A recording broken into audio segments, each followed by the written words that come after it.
There is a major news story breaking right now that has many people very worried, and for a good reason. What has happened is that Iran has announced that they have uncovered a plot by the United States to cause a false flag attack in Iraq. Essentially, an Iraqi oil tanker found an explosive attached to the hull of one of their ships. This caused an immediate evacuation. Everyone got off the boat. They managed to get the explosive, disarm it, and bring it down. What's important about this is that the timing of everything, and the fact that the U.S. is saying, "Oh, it was probably Iran that was trying to do it," which sounds exactly like a false flag operation. Now, consider this important context. On New Year's Eve, Trump was evacuated from the Mar-a-Lago party that he was throwing on rumors of assassination, an attempt possibly by Iran.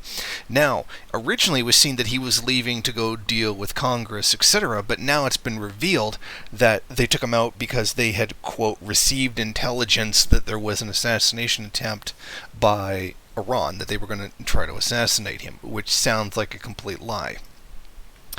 Now, right after this, explosives are found on an Iraqi oil tanker, and explosive experts came in, found to defuse a naval mine, and moved on, and all that. Now, Iran is calling this an attempted false flag because they have no reason to bomb anything that has to do with Iraq, because they're allies, particularly over trying to get rid of ISIS in the country. However, at the same time, Trump has been looking for an excuse to stay into power, and many, even in the mainstream media, have been saying that there's the possibility that he may start a war in order to keep himself in power. Now, we consider this claim that Iran was trying to kill Trump, which wouldn't actually be necessary because he's going to be out of office soon anyway. So what would be the point of even trying to assassinate him? And if they were even trying to assassinate him for the assassination of Soleimani, they would just wait till he's out of office and would have, therefore, less protection and less power to do anything about it. So it makes absolutely no sense, this accusation that Iran is allegedly trying to assassinate him. But this does make sense in the context of a possible false flag in order to justify a war. And if you think the U.S. has never conducted a false flag to justify a war, you obviously haven't been reading your history. Now, at the same time as this is happening, there have been reports that Israel is getting ready for an all-out assault very soon. Like, they've just recently beefed up their military, they're calling people into active service, and this, if the U.S. was to declare war on Iran, obviously Israel would be involved, being, like, literally right there. So you got Israel basically on alert behind the scenes. And like I said, Trump's been looking for an excuse to stay into power. Creating this war would be just the justification he needed to say, okay, no, we can't have the transfer of power right now because we're in the middle of a war. Now keep in mind that the Biden transition team is saying that they've been completely frozen out by the Pentagon. They're not receiving any information from the Pentagon whatsoever. They've been completely blacklisted and banned from having any information, which in this context would make some sense. If this is a false flag attack, and it is being used to justify canceling the transition of power, blocking Biden from being able to see anything, or his team from being able to see anything, would make perfect sense. Now, keep in mind, on top of this, at the same time, Congress just passed a $740 billion war budget. National Defense Spending Authorization, etc. In other words, $740 billion for the U.S. war machine, which is, could very well be a coincidence. This is, usually the time when they do it, but the timing is certainly suspicious.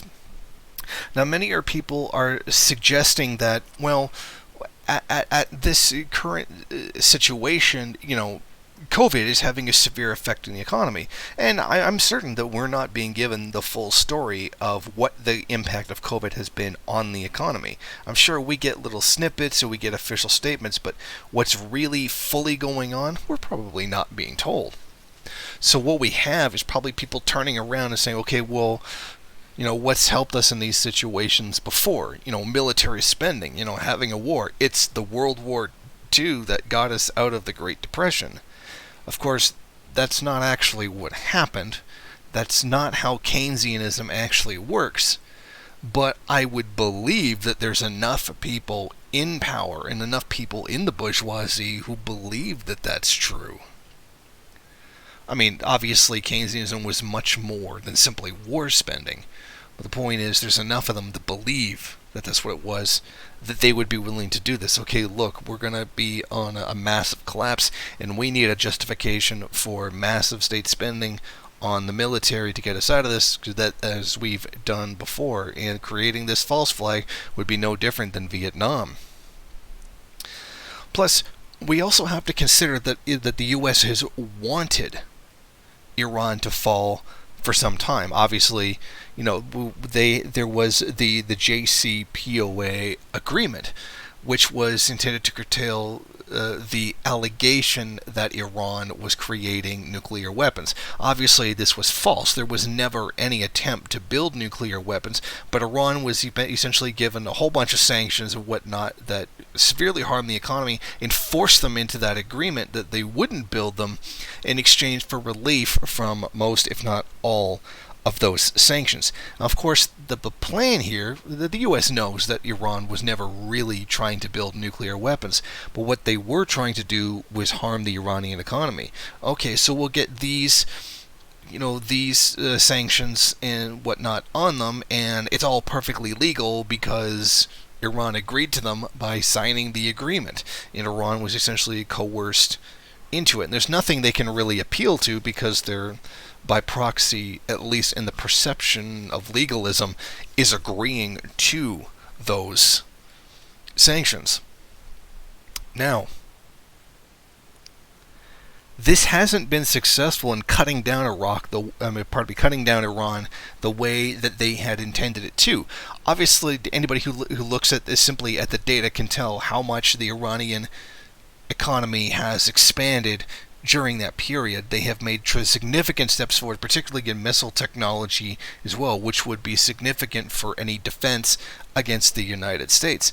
Now, obviously, at the same time, there has been a great deal of problems as a result of the COVID situation which has struck Iran, and the U.S. has been blocking medical supplies going into Iran to deal with that very pandemic.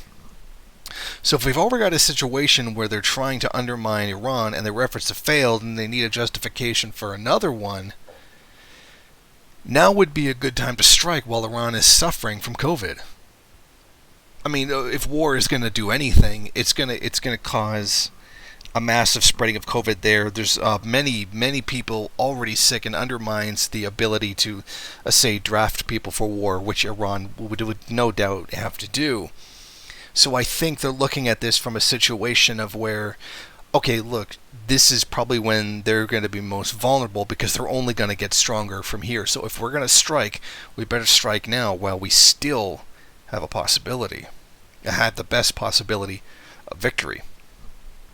In the meantime, Israel is going through a tremendous political crisis in terms of its legitimacy in the world, not just domestically but internationally as well.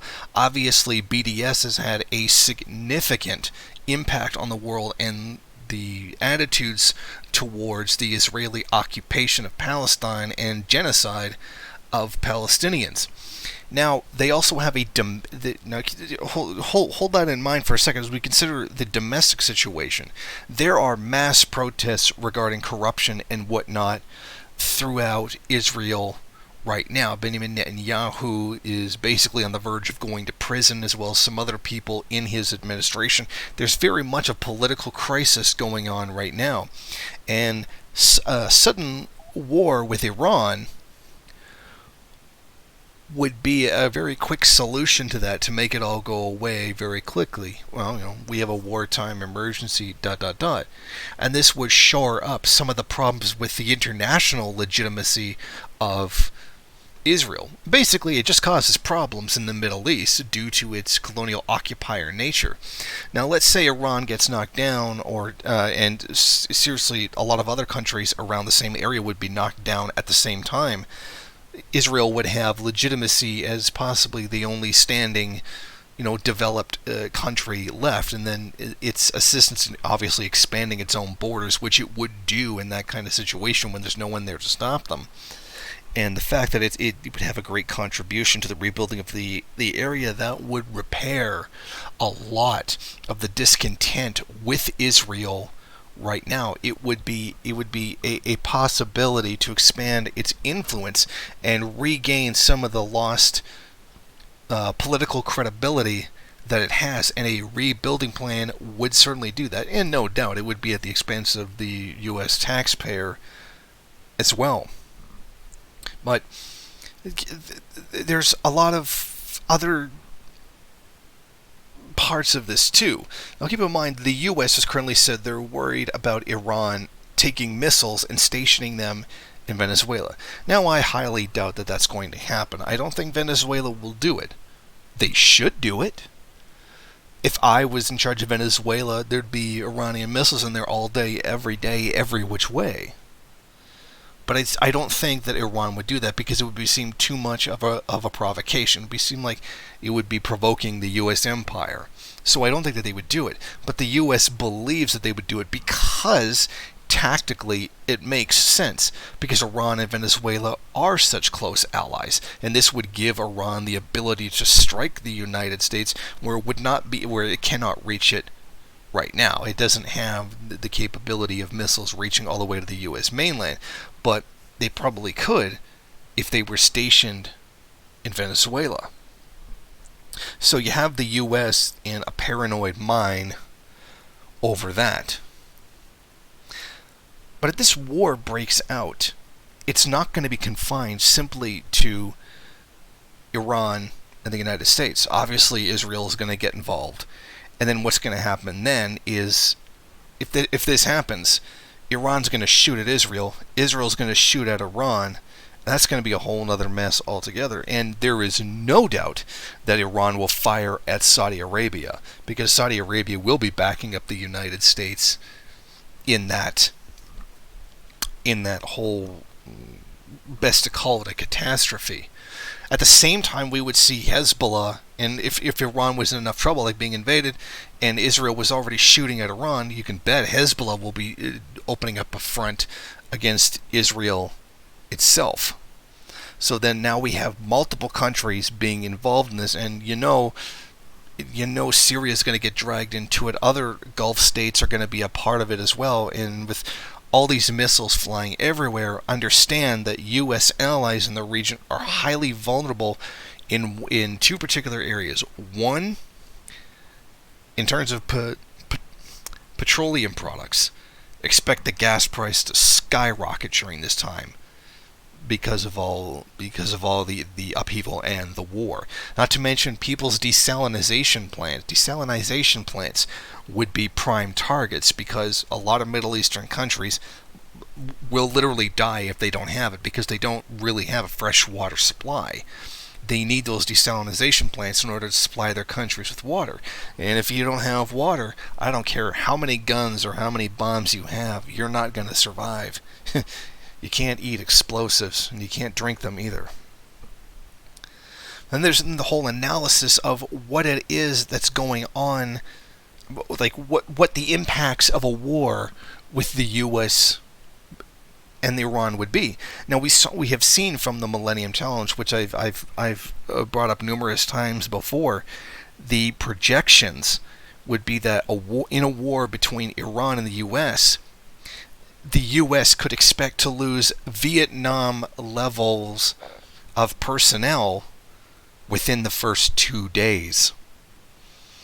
The U.S. fleets would be absolutely devastated. And it should be noted that a whole ton of U.S. bombers have been moved to places near Iran right now. So there's already a military buildup against Iran taking place at this time, which I should have mentioned earlier, but I just remembered it right now. There are bombers being sent to places like Iraq, for example, where they would be in a prime striking distance of Iran.